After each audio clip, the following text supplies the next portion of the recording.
Okay. And then the angel says, she shall name the baby Emmanuel, and we get the name Jesus, but that just may Yeah. be my own hang up. No, no, okay. So that's um, an important thing to note because what is that? Matthew 1:23. Yes.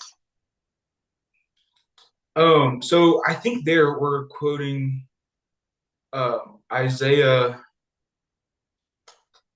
What is it? Isaiah 7, 23.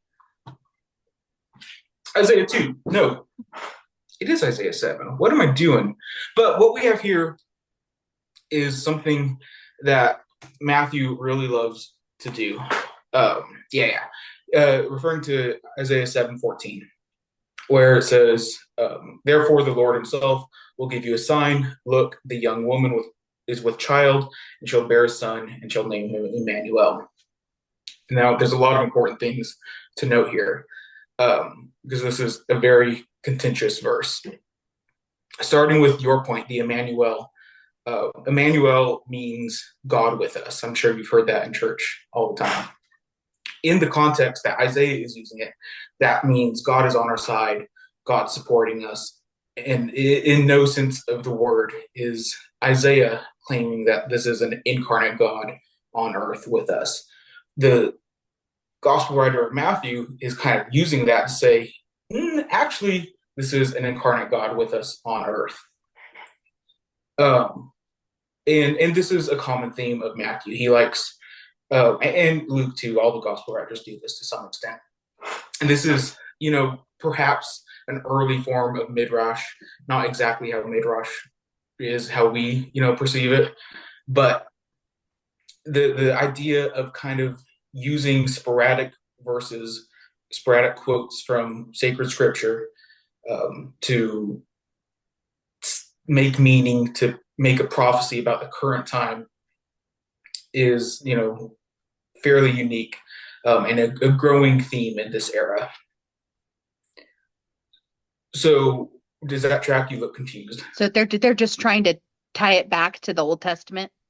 Yeah, so it's very important for them that this new David figure, this new messianic figure, is tied back to the Hebrew Bible in some way. And so they do that by looking at these verses in the Hebrew Bible and saying, see, this must refer to Jesus, even though it's in past tense, even though it's talking about things in different contexts. It's a way for them to connect the two stories and to give it some sort of authority. And that's not unique to what these gospel writers are doing. It's a fairly common, methodology of that era. Um, It just seems wrong. I don't know why. yeah, It well, just no, seems it's like you're different. picking and choosing. Yeah, it's different than how we would do things now. Yeah. But I don't think that I don't think differences in methodologies like that would should or would decrease the level of importance this story is saying for a Christian. No, definitely not. And I agree with that. I just, Mhm. you grow up believing things are a certain way and you don't really dissect Mhm. why they are that way. Yeah.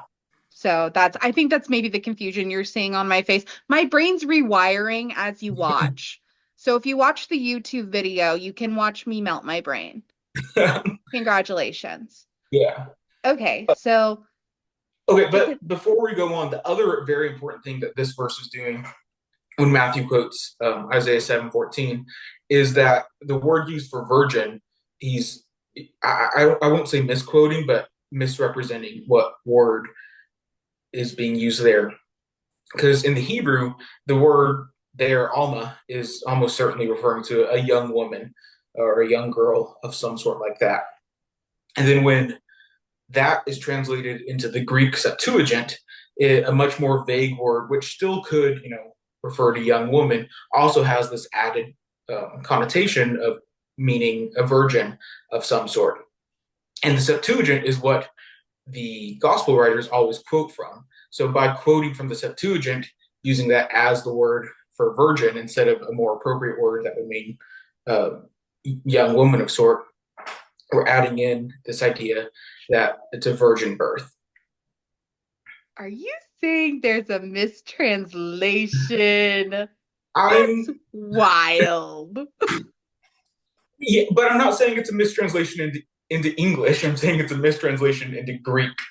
But Yeah. I think uh, there's much to be said about the Virgin Mary, and we'll get into that perhaps next year.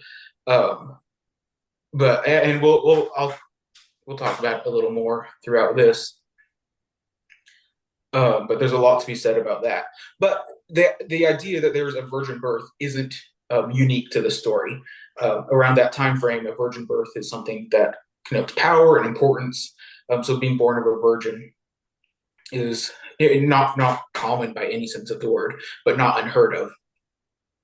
And the point that both Matthew and Luke are trying to do by inserting this virgin birth is to kind of explain how Jesus can be resurrected.